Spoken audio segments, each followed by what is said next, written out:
distribuidas, como diseminadas en el texto constitucional.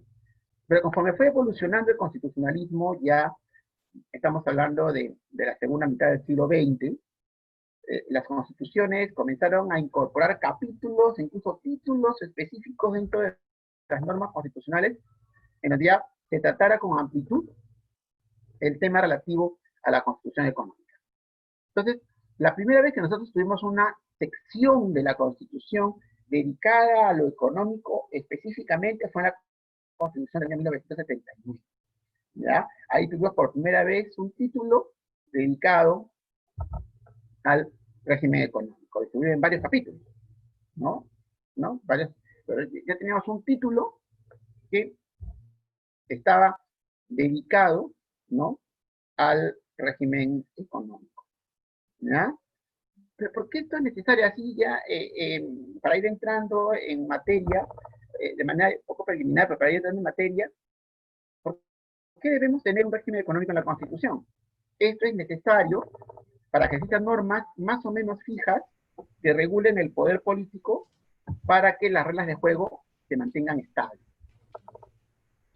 ¿Ya? El poder político y el poder administrativo, y frente a las actividades económicas. Entonces, el colocar estas normas de naturaleza económica en la Constitución va a servir para dos cosas. Uno, para justificarlo, o sea, para justificar esta intervención administrativa en la economía, para explicitar por qué, para justificar, para que haya una razón de esta intervención, de la existencia de esta normativa constitucional y en consecuencia de las potestades administrativas para intervenir. Y, por otro lado, establecer un conjunto de normas destinadas más bien a regular esta intervención para impedir que esta sea arbitraria, ¿no? Entonces, la Constitución económica frente al poder del Estado va a tener dos finalidades, ¿no? Una primera es la de justificar, explicitar, y otra segunda va a ser la de controlar o limitar o establecer los parámetros, ¿no? Respectivos, ¿verdad? Entonces, esto es un poco la justificación en primer término, ¿no? La justificación de la intervención administrativa a través de la Constitución, ¿no? Y acá entra a tallar, ¿no? Un concepto clave que es el de la teoría de los juegos, ¿no? Es muy importante esto, ¿ya? Este, porque cuando se habla de reglas de juego, la relación de las reglas de juego en materia económica, se está tratando de esto, ¿no? La aplicación del concepto de teoría de juego. O sea, la teoría de juego eh, es una parte de las matemáticas que estudia cómo es que funcionan las interrelaciones humanas en términos competitivos y cooperativos, ¿no? O sea, juegos, ¿no? Imagínate juegos de mesa, lo mismo. Pero resulta de que esto no es aplicable solamente a los juegos de mesa o a los deportes, se aplica muchísimo, ¿no? Es aplicable a la competencia política, es aplicable a las actividades económicas, se aplica en realidad casi todo, ¿ya? Utiliza modelos económicos y modelos jurídicos eh, eh, y su tratamiento pues es muy importante, ¿ya? Entonces, para el concepto de la regla de juego, cumple una función preponderante, ¿ya? Una función sumamente importante, ¿ya? Entonces, debemos determinar la regla de juego. ¿Y por qué es tan importante la regla de juego? Porque resulta que la regla de juego es importante para el resultado del juego. Parece mentira esto, ¿no? Pero sí. La regla de juego va a ser importante para la regla de juego. Yo estoy seguro que ustedes han escuchado hablar, bueno, no de esa manera, pero saben lo que es la paradoja de Condorcet y la ausencia de transitividad, ¿no? Claro, si a primera vista puede sonar un poco farragoso, ¿no? ¿Qué cosa es la transitividad? ¿O qué cosa es la paradoja de Condorcet? Creo que todos nos acordamos quién fue Condorcet, ¿no? De nuestra clase de Historia Universal. Condorcet fue un ilustrado, ¿no? Que también fue un revolucionario. Era matemático, era filósofo, ¿no? Pero también era un revolucionario, participó en la Revolución Francesa, con lo cual también era un político, ¿no? ¿No? En esa época, pues, los políticos tenían, digamos, oficios o profesiones de las más variadas y compartían la política con las otras cosas que hacían, ¿no? Interesante, ¿no? ¿Ya?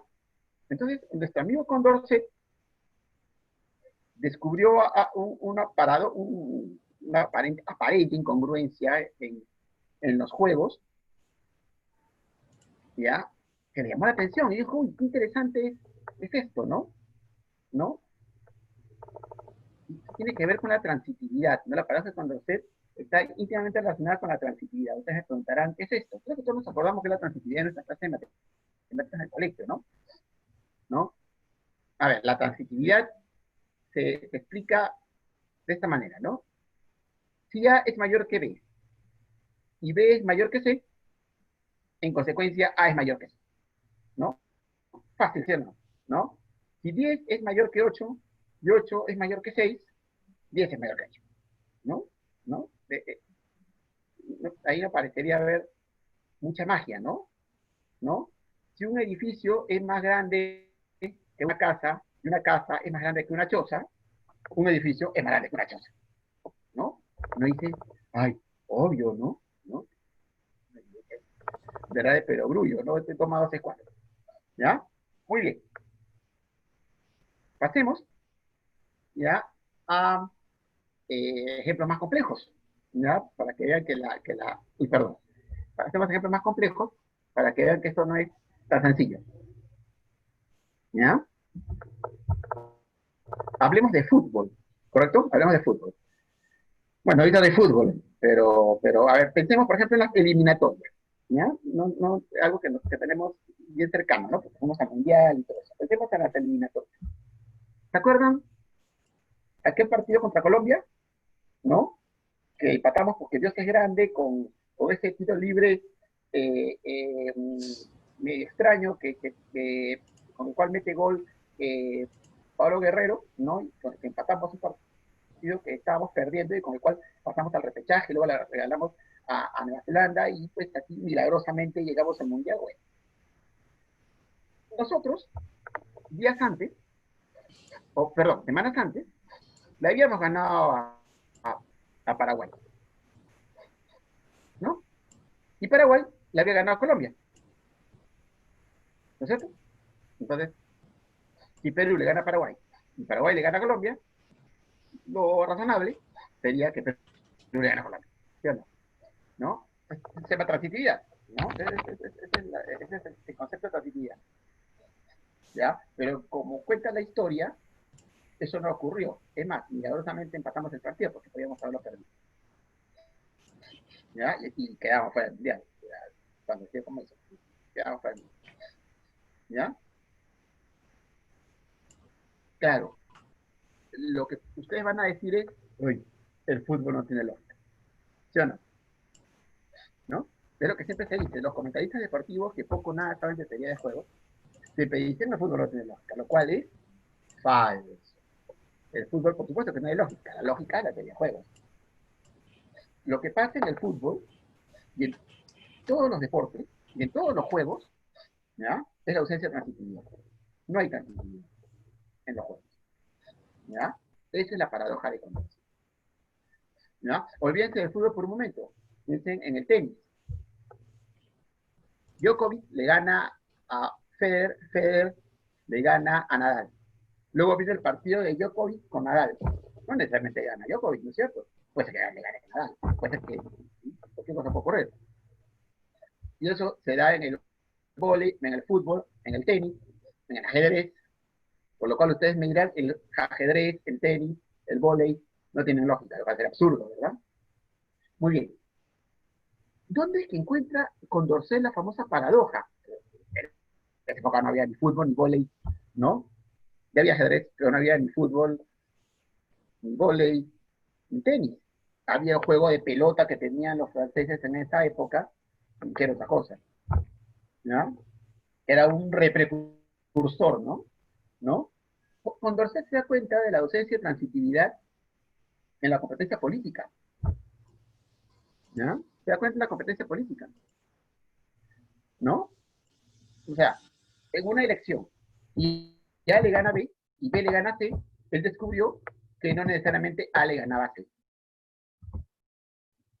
Y cuando se dijo, ah, interesante, ¿no? Interesante. ¿Por qué ocurre esto? ¿No? Porque la regla de juego es relevante para efectos del resultado. Mira qué interesante. O sea, la moraleja del cuento, bueno, acá se van a sacar varias moralejas, ¿ya? Pero una de las moralejas más importantes de este cuento, ¿ya? Es señalar, ¿no? Que la regla de juego no es aséptica. O en todo caso, debemos preocuparnos por generar una regla de juego lo más aséptica posible. ¿Ya? Lo más aséptica posible. Porque si no generamos una regla de juego lo más aséptica posible, ¿no? El resultado puede ser engañoso o la regla de juego puede terminar perjudicando el juego, ¿no? Eso es cierto en el fútbol, en el vóley, en el ajedrez, en la competencia política y es cierto en la regulación constitucional del régimen económico, ¿no? Es más, Kenneth Arrow gana el Premio Nobel de Economía por haber demostrado lo que luego pasó a la historia como la teoría de la imposibilidad. Perdón, el teorema de la imposibilidad. O sea, ustedes saben como teorema de la imposibilidad de Arrow o solamente el teorema de la imposibilidad. ¿Ya? Nos podemos quedar hasta mañana conversando de esto, simplemente les pido que lo revisen. Pero el teorema de la imposibilidad es otra de las consecuencias o conclusiones que tienen ustedes del conjunto de eh, evaluaciones que provienen de la paradoja de Condorcet y de la ausencia de transitividad, ¿no? Decimos, ah, claro, entonces es sumamente importante determinar una regla de juego. Y es sumamente importante que esta regla de juego esté bien hecha, ¿no? Para generar lo que hemos conversado hace un rato. Justificar la intervención y limitar la intervención, para que no se intervenga de manera arbitraria, ¿no? Esto es importante ahora que estamos en estado de emergencia, ¿ya?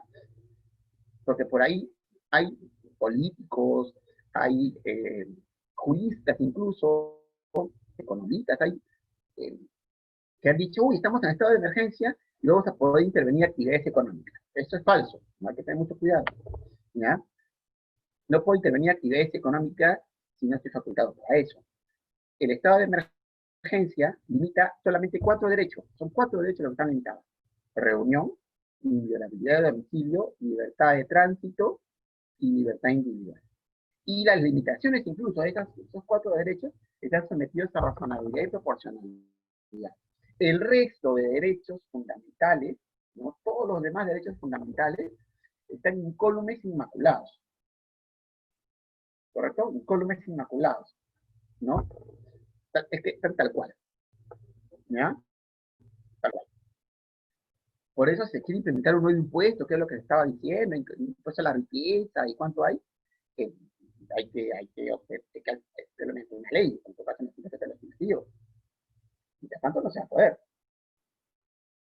¿Ya? Y en mi opinión no se va a poder tampoco, ¿no? Vamos a ver qué pasa. ¿Ya? Y finalmente dentro del concepto de teoría de juegos tenemos el equilibrio Nash. ¿Ya?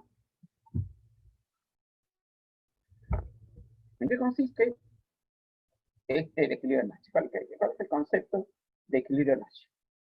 ¿Ya? John Forbes Nash otro premio Nobel de Economía, lo gana por eh, establecer la aplicación de la teoría de juegos a la economía, pero sobre todo el concepto de juegos cooperativos y la necesidad de ponernos de acuerdo para generar la regla de juego, ¿no? Y de ahí proviene el concepto de equilibrio Nash. Y en general de cómo es que Nash entiende todas estas, todo este concepto, ¿no? Cómo se entiende este concepto. ¿Ya?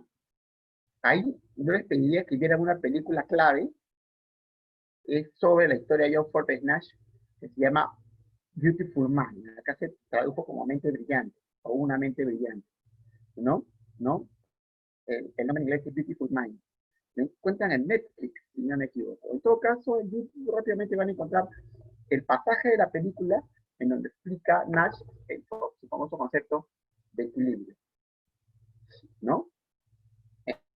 Que es a propósito de 5 chicas que entran al bar de la universidad. Qué maravilla, ¿no? Tener bar en la universidad. Bueno, entran a la universidad, ya, y había 5 chicas, pero había una que parecía ser la más guapa, y que supuestamente le estaba haciendo guiños o quecos al buen John, ¿no? ¿No? Y claro, y Nash agarra y dice, espérense que ponernos de acuerdo, porque si todos vamos contra la rubia, lo más probable es que nos rechace a todos. Vamos a ponernos de acuerdo, ¿no es cierto? Para cada cual ganar alguna de las chicas, ¿no? ¿No?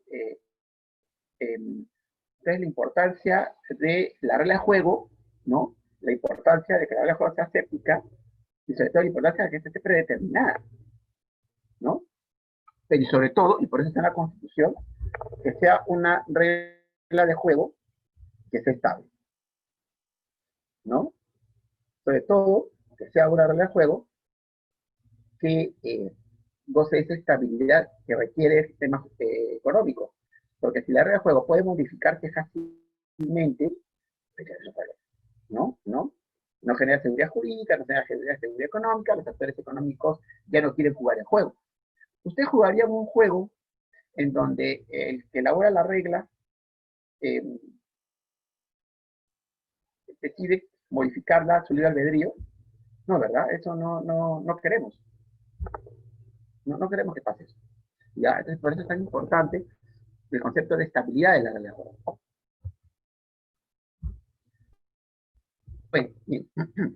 Muy rápido el concepto de economía social de mercado, ¿no? Está establecido en el artículo 58 de la Constitución. El artículo 58 dice la iniciativa privada es libre, se ejerce en una economía social de mercado. ¿Qué significa que la economía, que la iniciativa privada es libre?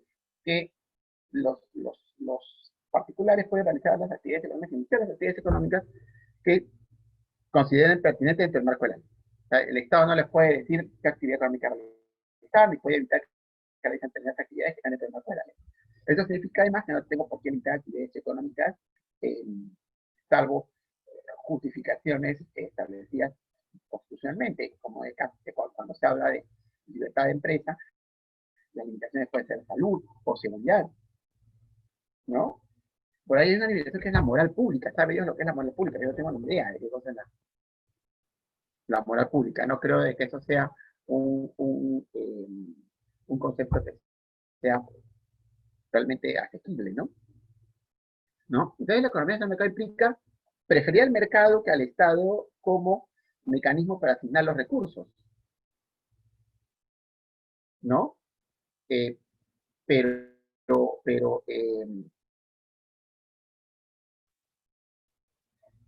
pero, ¿qué pasa? Eh, como habíamos dicho anteriormente, es necesario justificar la intervención administrativa en la economía. Entonces, está bien que haya intervención administrativa, sí. Esa intervención administrativa tiene que estar controlada, ¿no? Controlada. ¿Y cuándo procede esa intervención administrativa en el mercado? Para corregir distorsiones. Luego vamos a ver algunos ejemplos, ¿no? ¿No? ¿Cuáles son los mecanismos de intervención? ¿ya? Es súper importante entender esta figura y esta distinción, ¿ya? ¿Qué queremos? Que el mercado funcione eficientemente. Entonces ahí debe ir de la mano el mercado con el Estado, ¿ya? Eso es lo que nos dice la economía social del mercado, pero siempre en el entendido que el mercado es más eficiente para asignar recursos, ¿ya? Pero esos recursos no se asignan solos, muy importante esto, requiere que se corrijan las distorsiones existentes,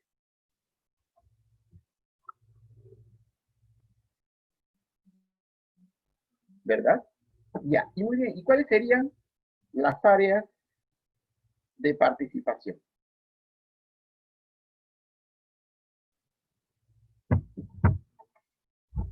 Esto sigue en el artículo 58 de la Constitución, ¿no? ¿En qué áreas participa el Estado? ¿No? Formación del empleo, salud, educación, seguridad, servicios públicos e infraestructura. Promoción del empleo, claro, ¿no? Para asegurar que haya empleo decente para todos, ¿no? Para eso hay un conjunto de estrategias que el Estado tiene que ir implementando y que va a tener que implementarse de manera intensa una vez que salgamos de la crisis sanitaria en la que estamos en este momento, ¿ya? Salud, sin duda, ¿no? El Estado debe proveer salud pública, ¿ya? Sin perjuicio de que haya provisión de salud privada, ¿correcto? Educación, lo mismo, ¿no? Proveer educación pública, ¿ya? Y claro, en el caso de salud y educación, hay privados que también prestan el servicio, entonces a esto los tengo que supervisar, ¿no? Para que presten el servicio de manera eficiente, ¿no? Ahí tenemos la seguridad, seguridad interna, seguridad externa, ¿no? ¿No? A través de los mecanismos que el Estado provee. Servicios públicos, sin duda, hay servicios públicos que prestan privados, muchísimos servicios públicos que prestan privados, hay muchísimos servicios públicos que presta el Estado.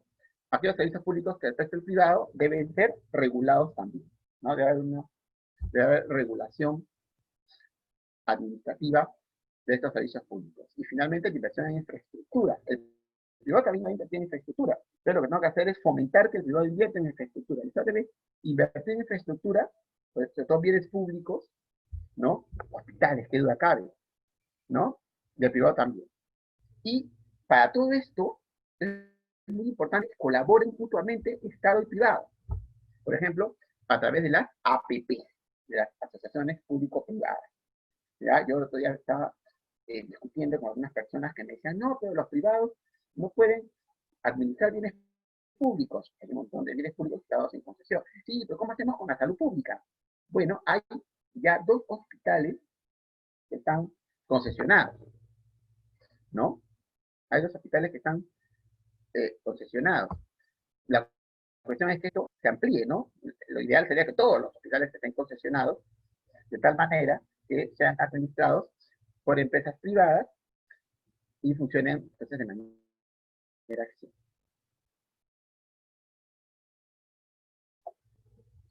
¿no?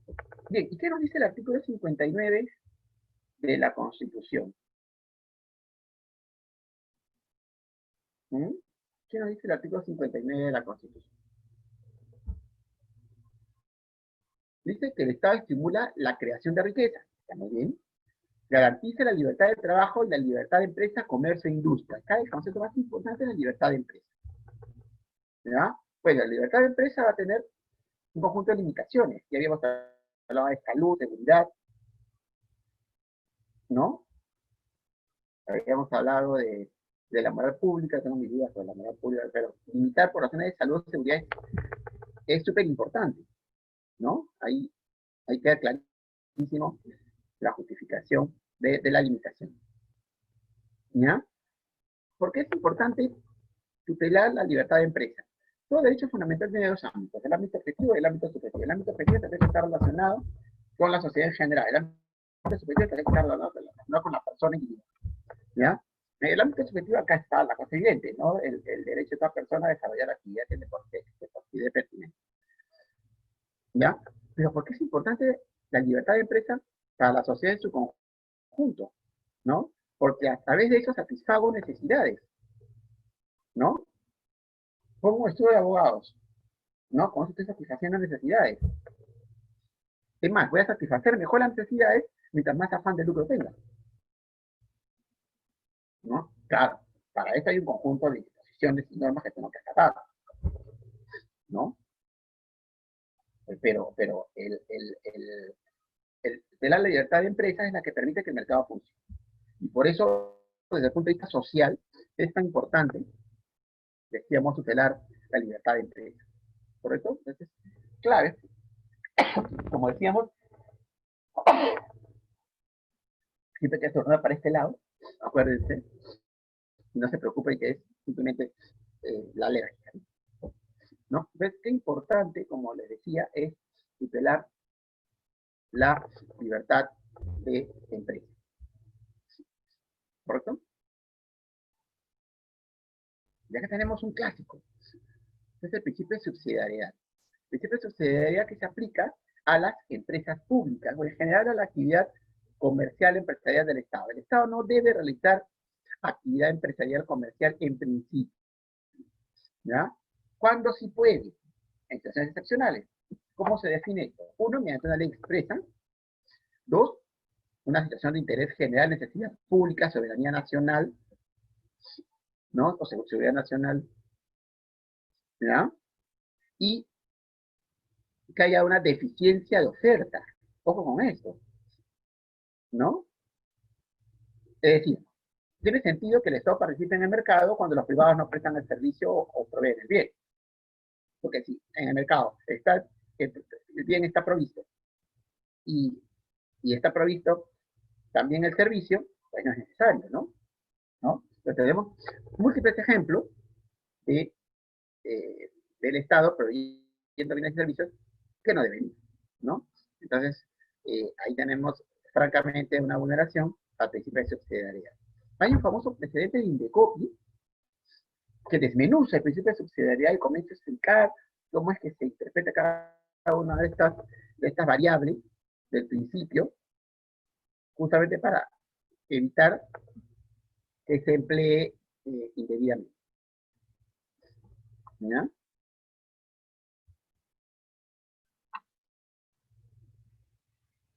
¿Cuál es la problemática del principio de subsidiariedad?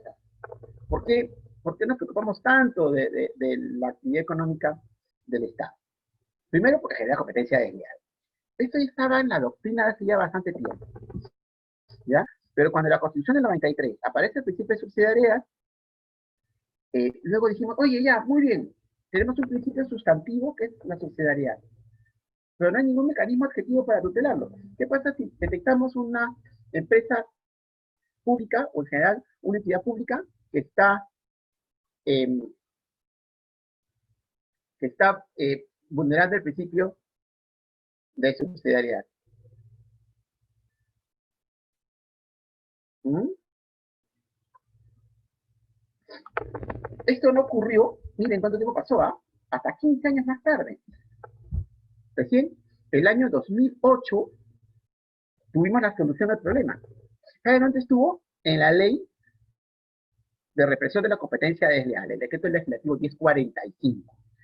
Ahí es donde aparece el famoso artículo 14, ¿ya? El famoso artículo 14 del decreto legislativo 1045, ¿ya? Que establece uno de los varios supuestos de competencia desleal, que es la violación de normas. Y entonces esa violación de normas, la vulneración al principio de competencia desleal, ¿no? Miren qué interesante, ¿ya? Entonces, eh, aparece el mecanismo adjetivo, que es la denuncia.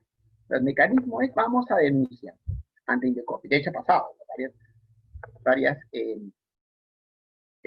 entidades públicas que han sido denunciadas ante Indecopi por vulnerar el principio de subsidiariedad. Y esto se relaciona con un uso razonable de los recursos, un uso adecuado de los recursos. Los recursos son escasos. Y ahora nos damos cuenta, ¿no? O sea, gracias a Dios tenemos espalda financiera para afrontar esta crisis, pero no van a durar los recursos para siempre. Entonces tenemos que aprender a usar los recursos debidamente y no gastarlos en lo que no debiéramos, ¿no? ¿No? Ya, yo soy un crítico de la inversión pública que no está bien dirigida. Tenemos que invertir en salud, educación, infraestructura, lo que hemos señalado hace rato, ¿no?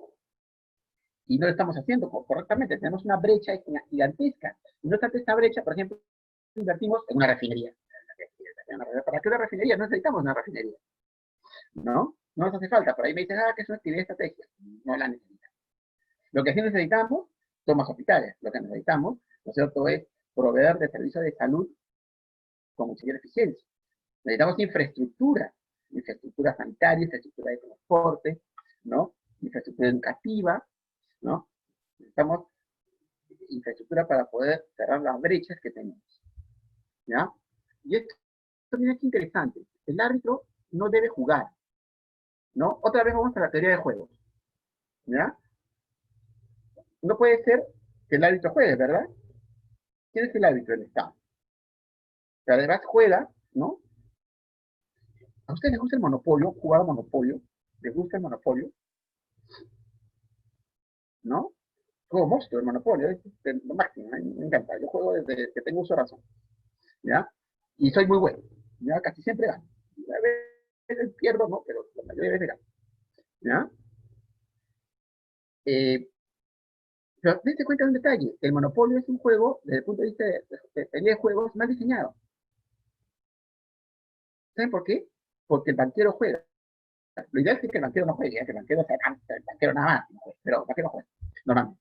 Y normalmente, el que es el propietario del juego, lleva el juego pues a la casa del amigo para jugar, ¿no? Dice, yo soy banco, ¿no? Yo soy banco. Ahí, nadie le puede decir que no, pues no se lleva el juego. ¿Ya? Estadísticamente, el banquero tiene un 50% de probabilidades más del resto de ganar. No necesariamente gana, pero tiene más probabilidades de ganar. ¿Por qué? Porque hay una suerte de competencia real. Ustedes se preguntarán, ¿qué pasa? Porque es un banquero corrupto. No es un banquero corrupto. No es que el banquero se robe la parte del banco o haga alguna jugada maligna como banquero. No. Estamos hablando de un banquero que es probo, pero que sin embargo, es quien interpreta la regla de juego. El banquero, en el monopolio, es quien interpreta la regla de juego, ¿no? Y consciente o inconscientemente va a interpretar la regla de juego a su favor, ¿no? Por eso es que el banquero, la mayoría de veces, o tiene más posibilidades de ganar el juego, ¿no? ¿No? Es interesante. Entonces, claro, el fútbol, por ejemplo, es un juego que está bien diseñado, ¿no? Es un juego que está bien diseñado, porque en el fútbol, ¿no? El árbitro no participa nunca del juego, y no solamente eso, sino aplica una regla de juego que él no ha diseñado, que él no ha elaborado, una regla de juego que han elaborado otros, ¿no? En este caso, las reglas provienen del American Board, ¿no? O sea, son reglas FIFA, ¿no? ¿Qué es lo ideal, no? Que sea otro el que elabora la regla, uno el que elabora la regla y otro el que la aplica. Por eso es que tenemos al Congreso elaborando la regla, ¿no es cierto? Y tenemos a la administración pública aplicándola. Miren, miren la separación que hay ahí. Esto se llama, acuérdense siempre, separación de poder. O más modernamente, separación de funcionamiento. Importante, es un concepto constitucional, ¿ah? Pero que también es útil para hablar de la intervención administrativa en la economía y para hablar de la parte del régimen económico en la Constitución. Porque en la Constitución, ustedes saben de que hay un principio de unidad y concordancia práctica en la Constitución, ¿no? Estos dos principios trabajan conjuntamente, juegan en pared, para utilizar terminología futbolística, ¿ya? Van en pared para poder asegurar que la Constitución sea interpretada de manera coherente, ¿ya? De manera coherente. Entonces, esta coherencia de la Constitución es la que nos lleva a estos resultados, ¿no es cierto? Bien.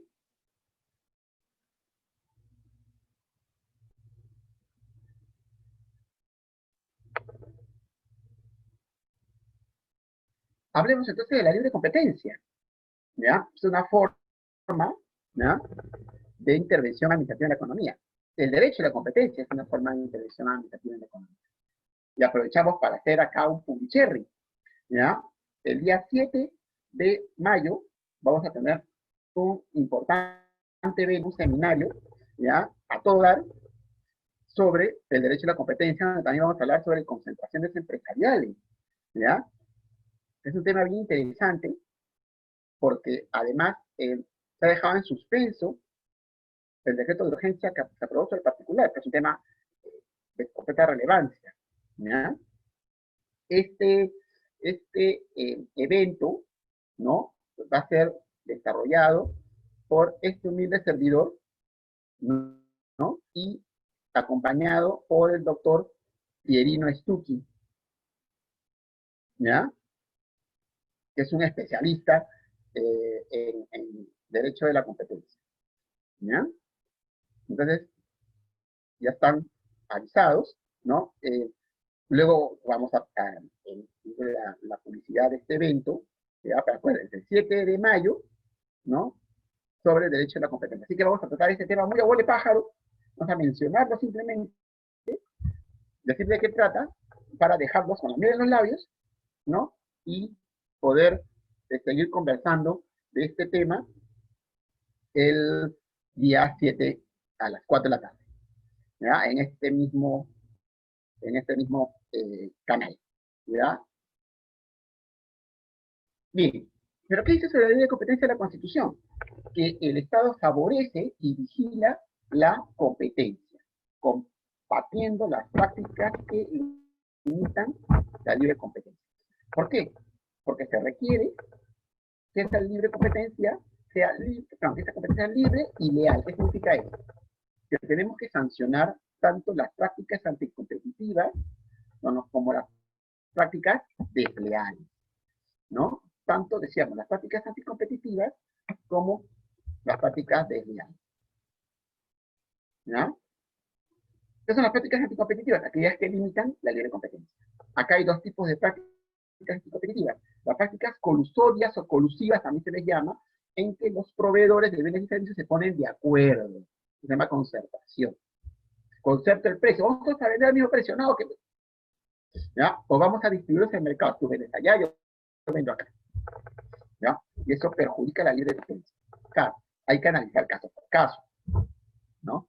Hay que analizar caso por caso. Depende de cada situación y depende efectivamente, ¿no?, de cuál es la mecánica que se haya empleado, ¿no? Eso ustedes lo van a encontrar en el decreto legislativo 1035, que a su vez tiene un texto único ordenado, ¿ya?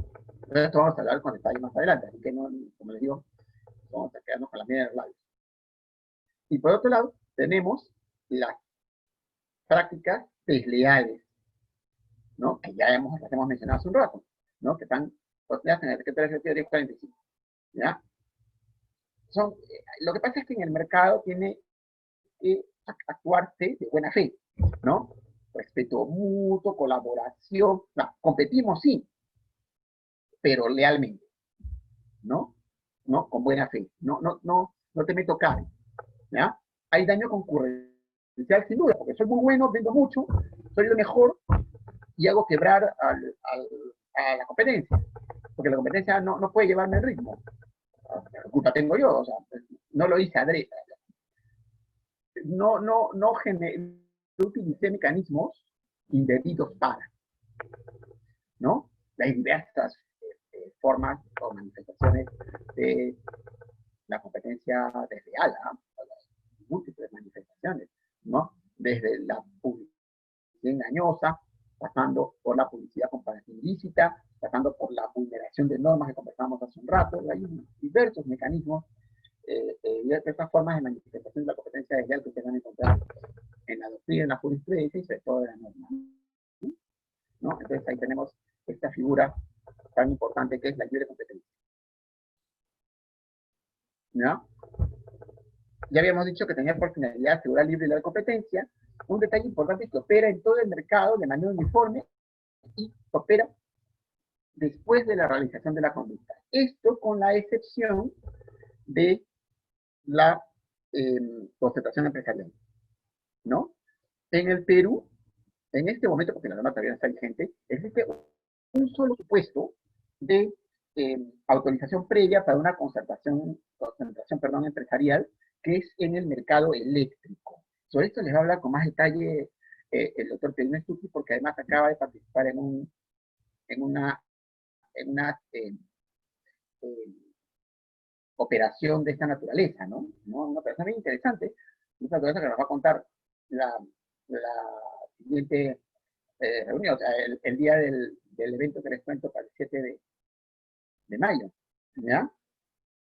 Es el único caso que tenemos nosotros de actuación ex ante del derecho de competencia, no es una situación en la que participamos ex ante, ¿no? Bien, otro mecanismo de intervención, ¿no? Es la protección al consumidor, ¿no? ¿En qué consiste? ¿No? Tutelar los derechos de los consumidores establecidos en la Constitución. Pero la Constitución dice de que los consumidores tienen un conjunto de derechos y estos tienen que ser tutelados por el Estado. ¿Y por qué tutelamos al consumidor? Porque hay lo que se llama información asimétrica, ¿no? ¿En qué consiste esto? Debe entenderse que proveedor y consumidor no tienen, ¿no?, la misma información respecto a un bien o servicio. Es evidente, siempre el proveedor va a tener una información mayor, ¿ya? Va a proveerle al consumidor esta información, pero no siempre esta información se provee fluidamente, ¿no? Entonces, ¿qué puede pasar? Que el bien, por ejemplo, no sea idóneo. Pueden ser un conjunto de derechos de los consumidores que son afectados producto de esta interacción. Ergo, es necesario que a través de Indecopi, ¿no?, que es nuestra agencia de competencia, se generen estos mecanismos de protección de los derechos de los consumidores, ¿ya? Es otro mecanismo entonces de intervención administrativa en la economía, ¿no?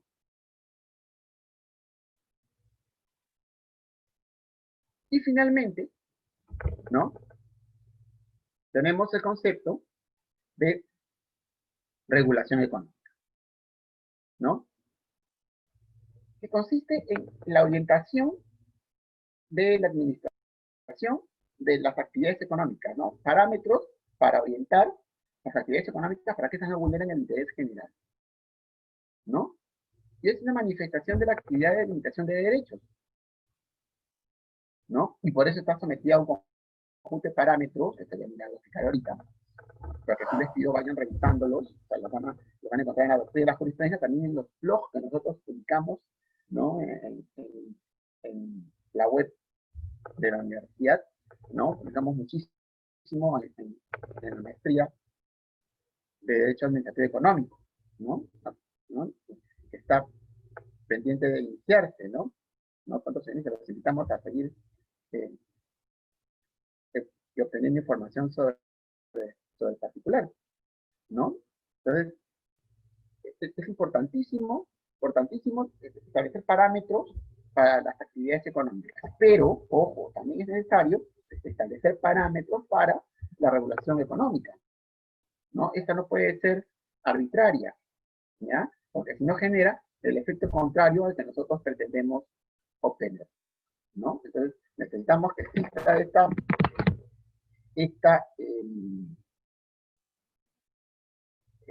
regulación, pero también necesitamos a su vez que se establezcan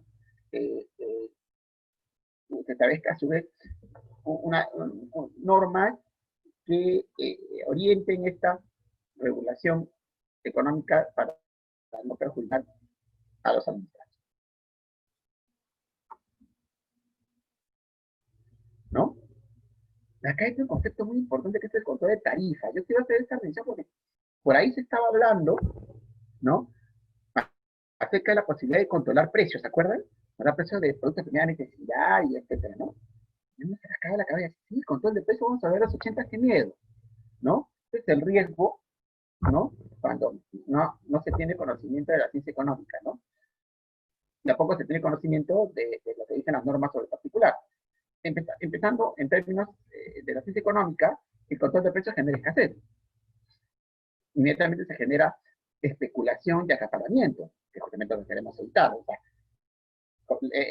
para evitar que haya especulación de acaparamiento, no, va a haber control de precios. Es una locura. No se sostiene. ¿Ya? No puede haber control de precios. ¿Ya? Pero las tarifas sí se pueden controlar. Este es el detalle. Acá entra a tallar una norma muy importante, que es el decreto legislativo 757, ley marco para el crecimiento de la inversión privada. Es una ley de principios de los 90, que está en parte vigente, ¿ya? Y hay un artículo que es clave, que es el artículo 4 del 757, que en su primer párrafo nos dice que en una economía de mercado, los precios están definidos por la oferta y la demanda. Y uno dice, ya, claro, o sea, ahí no me están diciendo nada nuevo, ¿no? O sea, es verdad de perogrullo, obvio, ¿no? Lo interesante es el segundo párrafo. El segundo párrafo de este artículo cuarto, del 757, nos dice, salvo las tarifas de los servicios públicos establecidos por ley. Acá nos está diciendo entonces dos cosas. Uno, lo que la doctrina llama la publicación, ¿ya? Que es la declaración de una actividad como servicio público por mandato de la ley. ¿Ya? Esa es la ley la que dice cuándo una actividad es un servicio público, se llama publicación. Es un concepto que está en todo el mundo. ¿Ya? O sea, es la ley la que dice cuándo una actividad es un servicio público. ¿Ya? Pero además nos dice este precepto una segunda cosa, ¿ya? Que en el caso de los servicios públicos, la administración puede, no necesariamente lo hace, la administración puede controlar las tarifas. La administración puede decir, ¿sabes qué? Para ese servicio público vas a cobrar máximo tanto. Va a poner techo. O también con el piso, ¿sabes? No puedes cobrar menos de eso. Pero sobre todo, techo, no puedo cobrar más. Por ejemplo, telecomunicaciones, ¿no es cierto? Saneamiento, electricidad, ¿no? Hay algunas regulaciones en materia educativa que no son propiamente control de precios, pero ahí están limitando el tema de precios, ¿no? En materia educativa. Y en materia de salud, por ahí hay alguna que otra norma sobre el particular, ¿no? Pero control de tarifas propiamente vamos a tener en saneamiento, en electricidad, ¿no? En telecomunicación, ¿ya? Es muy importante, esos son ejemplos de eh, mecanismos de intervención que son a su vez aquellos que están consignados en la norma constitucional, ¿no? Que están puestos en la norma constitucional. ¿Ya? Muy bien. Inmediatamente vamos a contarles, ¿no? Que hemos elaborado sobre este tema un ebook, ¿no? Un ebook al cual necesitamos leer, ¿no? Que se enfoca sobre por qué la intervención administrativa. Es decir, cuáles son los supuestos que justifican la intervención administrativa. Hemos puesto ejemplos de intervención, pero no hemos dicho cuáles son las justificaciones, ¿no? ¿En qué se justifican? ¿Ya? Y hay tres eh, situaciones básicas que justifican la intervención administrativa en la economía. Por un lado, los costos de transacción, por otro lado, las externalidades y por otro lado, los monopolios naturales. El costo de transacción es lo que cuesta operativizar el mercado, ¿no? Lo que cuesta interactuar en el mercado. El mercado no es gratis. O sea, muchas veces cuesta interactuar. ¿Ya? Claro, si me voy a comprar un chocolate, ahí el coste es mínimo, ¿no? ¿No? Pero si lo que quiero comprar es una casa, ahí el coste es mucho mayor, ¿no? Entonces, ojo con esto. Las externalidades son efectos no contratados, efectos de las interacciones económicas. Por ejemplo, un contagio producto del ingreso a un supermercado. Y los monopolios naturales, ¿no? Están enfocados en el hecho de que un proveedor sea el único en el mercado. Pero ser el único en el mercado, ¿por qué siempre le cae a otro? ¿No? Entonces, también quiero dejarlos también en los labios, para que ustedes amplíen el conocimiento de estos temas, los invito a este ebook, ¿no? A que lean este ebook, ¿no? Que ya está publicado, ¿por qué la intervención administrativa en la economía? ¿No? Entonces ahí Ya les pido que ingresen para poder ver este tema. ¿Ya? Muchas gracias y entramos a la rueda de preguntas. ¿Ya? Damos gracias a Cristian Guzmán por la exposición de tan importante tema. Continuamos con la ronda de preguntas. Tenemos la primera de Albert González. Él nos pregunta, ¿podría ser posible que el sector educación, primaria y secundaria, tenga un organismo regulador como sucede con los servicios públicos? A ver, nos preguntan si es que puede haber un organismo regulador en materia de la educación básica, ¿verdad? De Correcto. hecho, de hecho, ya existe un organismo encargado, ¿ya?, de fiscalizar la educación básica, que es el Ministerio de Educación. En el caso de educación universitaria tenemos SUNEDU, ¿ya? La cuestión allá de considerar es que si vale la pena, en este caso, controlar los precios de los servicios educativos. En el caso de, de telecomunicaciones o de saneamiento o en el caso de electricidad se justifica ante la existencia de monopolios naturales o ante los elevados costos de transacción, ¿verdad?, e incluso en algunos casos la generación de externalidades. Pero en el caso de la educación y de la salud, más aún, si hay provisión pública de estos servicios, no parece ser tan relevante, o en todo caso, no parece justificarse, ¿no? ¿No? Esto en todo caso que podría evaluarse, pero no, no es una materia que se haya o que se quiere implementar, ¿no? Lo que hay es algunas disposiciones que indirectamente controlan los costos educativos, ¿no? Por ejemplo, estas disposiciones que obligan a los colegios a dejar ingresar a los alumnos y tomarles evaluaciones aún cuando no hayan pagado, ¿no? Y esperar hasta el fin de año, ¿no? ¿No? Ese es un ejemplo, ¿no? No es propiamente un control de precios o de tarifas, pero es un mecanismo de control de costos, ¿no? O sea, un mecanismo que afecta costos de los, de los colegios, ¿no? Entonces, ahí hay un tema que evaluar. Yo veo de que a nivel de los colegios, ¿no? Existe digamos, manejo de información, y ahí sería más difícil o estaría menos justificado poder establecer un diseño de costos, ¿no? Porque además es muy complejo. ¿Cómo podría la administración pública establecer un diseño de costos sabiendo tantos colegios, ¿no? ¿No? Se puede hacer con servicios públicos domiciliarios porque los prestadores de servicios son relativamente pocos, ¿no? Pero en el caso de la educación primaria, secundaria, es muy, muy complicado, ¿no? Correcto, profesor. Pasamos a la segunda pregunta. De Erickson nos pregunta, ¿el Estado debe fomentar el mantenimiento de las empresas en tiempo de emergencia sanitaria u otros? ¿Cuál es el marco constitucional? Ya, a ver, lo que nos pregunta Erickson es si se puede fomentar el mantenimiento de empresas.